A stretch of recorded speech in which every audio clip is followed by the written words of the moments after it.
Ljube Slovenke, dragi Slovenci in najdražji otroci. Danes se vam bojo razjasnila vremena. Ali kdo sliši ta krik, ki para srce? Pa dajmo se nehati slepomišiti, no. Dajmo se nehati slepomišiti. Obveščam državljane in državljanke, volilce in volivke, da smo zaradi početja protizakonitega in protiustavnega na policijsko postajo Ljubljana center vložili kazensko ovadbo zoper novinarje in novinarke Televizije Slovenija. Jaz sem psihoanalitično razmišljujoč. Poglejte, tukaj. Že v vrtcih fantke oblačijo v ženske oblekice in punčke v moške in to že v vrtcih. Te službe so očitno samo še za homoseksualce in lezbike v prihodnosti rezervirane. Danes večer, ko sem odhajal doma, je en izmed mojih sinov, imam 5 otrok namreč, stekel k meni v objem in mi rekel: "Ati, ponosen sem na te. Daj povej vsej Ljubljani in vsej Sloveniji, da mi nočemo izgubiti atije in mamice."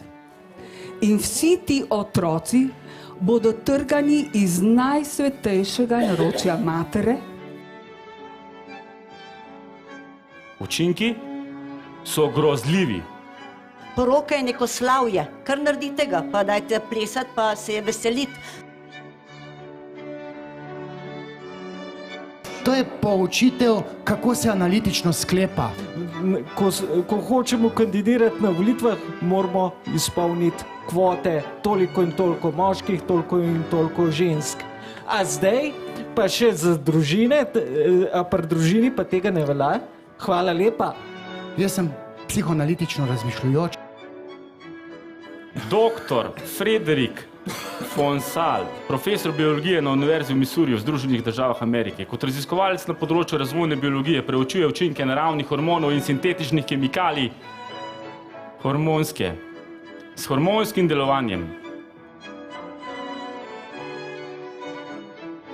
Ta novela govori, da je zakonska skupnost po novem skupnost dveh oseb.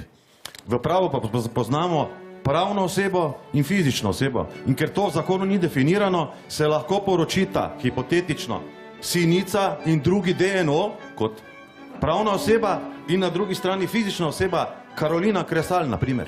Dajte 1 + 1 v 2 sešteti, analitično sklepanje svoje. Poglejte si raziskave. Motilci hormonov 80 000 so izpustili v okolje. To je rekel že mali princ. Če hočeš videti, moraš gledati s srcem za ljubeče odnose, za ljubezen. Jaz pa vam pravim, Bog nam je dal tudi razum. Nam, ženskam in moškim. Moški, vem, da so proti. Prosim ženske, da se zavzamete za otroke, slovenske otroke. Kje jih dobimo? Opazili smo spremembe v delovanju prostate, razraščene žlez v prostati zarodka in proizvodnji semenske tekočine v modi. Ja. Vete, zakon nikomur nič ne jemlje. Pa kakšno neumno sklepanje je to? Če pedofili dobijo svoje pravice, zakon nikomur nič ne jemlje.